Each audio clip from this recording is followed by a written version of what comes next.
अस्सलाम वालेकुम viewers, welcome to Zeeshan properties. आज की जो वीडियो का टॉपिक है वो है कोऑपरेटिव वर्सेस प्राइवेट सोसाइटी का डिफरेंस। और आज की वीडियो में मैंने आपको ये बताना है कि इनका मेन डिफरेंसेस क्या है। तो सबसे पहले कोऑपरेटिव सोसाइटी की हम बात करेंगे। तो जो कोऑपरेटिव सोसाइटी होती है ये कोऑपरेटिव एक्ट के तहत रजिस्टर्ड होती है और इसका जो रजिस्ट्रार होता है वो लोकल एडमिनिस्ट्रेटर, जो डीसी आपका लोकल एरिया का वो होता है। और फिर वो आगे एक अपॉइंट करते हैं जो कि एक एडमिनिस्ट्रेटर होता है, जो कि रैंक के लिहाज से असिस्टेंट कमिश्नर होता है। और जो ये कोऑपरेटिव सोसाइटी होती है इसकी जो मैनेजमेंट होती है वो इलेक्ट होती है 3 से 4 साल के लिए। जिस तरह आजकल की एग्जांपल मैं आपको B17 MPCHS की जो आजकल वोट हो रहे हैं, क्योंकि उनकी जो मैनेजमेंट है उनकी डेट एक्सपायर हो चुकी है, तो आजकल उसका इलेक्शन हो रहा है, तो उसकी एक एग्जांपल ले लेते हैं। अब इसमें जो लोग वोट डालते हैं वो लोग होते हैं जो इस कोऑपरेटिव सोसाइटी में जो प्लॉट लेते हैं वो मेंबर्स बन जाते हैं। जब भी आप कोऑपरेटिव सोसाइटी में कोई भी प्लॉट लेंगे तो आपको मेंबरशिप नंबर मिल जाता है और उस मेंबरशिप नंबर के अगेंस्ट आप लोग को वो वोट कास्ट करने का हक मिलता है। और जो कोऑपरेटिव सोसाइटी है उसकी जो प्राइम एग्जांपल है, हम अगर पिंडी डिवीज़न में कोई लें तो उसकी सबसे बड़ी एग्जांपल एक B17 मल्टी गार्डन, ये तो एक इनकी सोसाइटी का नाम है जो इनके कंपनी ओन करती है, उसको MPCHS multi professional cooperative housing society है, ये आपके पास एक प्राइम एग्जांपल है।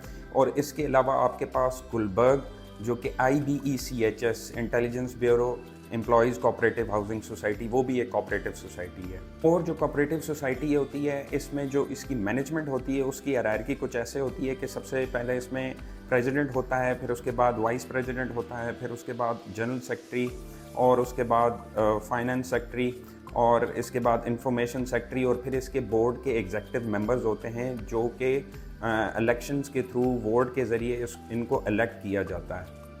और जो कोऑपरेटिव सोसाइटी में और प्राइवेट सोसाइटी का जो फ़र्क मेन ये होता है कि जो बैंक होते हैं वो प्राइवेट सोसाइटियों में वो प्लॉट्स को या घरों को वो मॉर्गेज नहीं करते, जबकि कोऑपरेटिव सोसाइटी में ये सहूलत आपको मिलती है कि बैंक आपको वो प्लॉट्स जो सोसाइटी में हैं और जो घर हैं उनको आप बैंक से लीज़ कर सकते हैं, मॉर्गेज कर सकते हैं। अब बात कर लेते हैं प्राइवेट सोसाइटी की। तो जो प्राइवेट सोसाइटी होती है इनके जो ओनर्स होते हैं वो मोस्टली वही इनके बोर्ड ऑफ डायरेक्टर्स में होते हैं और उन्हीं में से वो एक बंदे को अपना चेयरमैन या CEO अपना लगा देते हैं।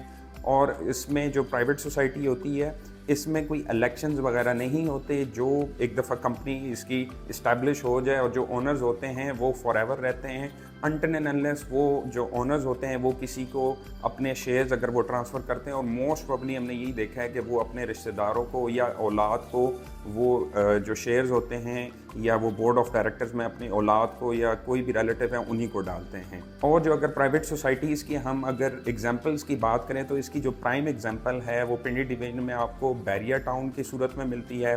दूसरा आपको ZM इंटरनेशनल की सूरत में मिलती है, जिनकी सोसाइटियाँ फैसल टाउन के नाम से हैं जहाँ पे हम काम करते हैं। फैसल हिल्स आपको एक एग्जांपल मिलती है। इसी तरह फैसल टाउन फेज़ 2 जो इनका है ये इनके प्रोडक्ट्स हैं, लेकिन जो कंपनी है ये प्राइवेट लिमिटेड कंपनी है ZM इंटरनेशनल।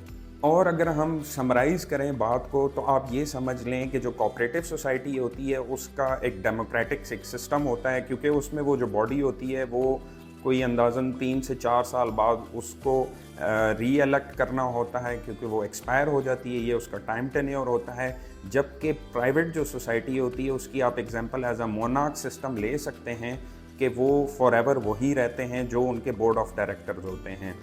और अगर आपके जहन में ये सवाल आ रहा है कि इसमें से कोऑपरेटिव अच्छी है या प्राइवेटली अच्छी है, तो इसमें मैंने आपको फ़र्क बता दिया है। अगर प्राइवेट की एडमिनिस्ट्रेशन अच्छी है और उसके मैनेजमेंट अच्छी है और उनके ओनर्स ठीक हैं और वो ऑनेस्ट हैं अपनी सोसाइटी के साथ, अपनी कंपनी के साथ, तो वो सारी उम्र उसको चलाते हैं और वो अच्छे अंदाज में चलाते हैं। और इसी तरह अगर कोऑपरेटिव की बात करें तो कोऑपरेटिव में ये होता है कि उसकी जो मैनेजमेंट होती है, क्योंकि वो मेंबर्स के थ्रू जो कि अलॉटी होते हैं उस स्पेसिफिक सोसाइटी के, वो उनको इलेक्ट करते हैं। अगर वो उनको पसंद ना आए तो वो आपके पास 3 से 4 साल बाद जैसी वो बॉडी पुरानी वाली एक्सपायर होती है तो आपके पास चांस होता है कि आप उनको चेंज कर सकते हैं। جی تو ویورز اس کا پھر کنکلوژن یہ ہوا کہ دونوں کے ڈفرینسز میں نے آپ کو بتا دیے ہیں. دونوں ہی سوسائٹیاں اچھی ہوتی ہیں, کوآپریٹو بھی اور پرائیویٹ بھی. یہ سب ڈپینڈ کرتا ہے کہ اس اسپیسیفک سوسائٹی کے یا اس کمپنی کی مینجمنٹ کیسی ہے. اگر مینجمنٹ ٹھیک ہے تو وہ اس کو, اگر پرائیویٹ ہو یا کوآپریٹو ہو, وہ اس کو ٹھیک چلاتے ہیں. اگر سوسائٹی کے جو مینجمنٹ ہے, جو اس کمپنی کے اونرز ہیں, پرائیویٹ کی اگر بات کریں, اگر وہ ٹھیک نہیں ہے یا کوآپریٹو کی جو باڈی ہے وہ ٹھیک نہیں ہے, تو وہ سوسائٹی بدنام بھی ہوتی ہے اور وہ چلتی بھی نہیں ہے اور وہ فلاپ ہو جاتی ہے. جی تو امید کرتا ہوں کہ آج کی ویڈیو آپ کو پسند آئی ہوگی. مزید اس قسم کی ویڈیوز دیکھنے کے لیے پلیز ہمارے یوٹیوب کے چینل کو سبسکرائب کریں اور ہمارے فیس بک کے پیج کو لائک کریں, اور ملتے ہیں انشاءاللہ نیکسٹ ویڈیو میں. اللہ حافظ.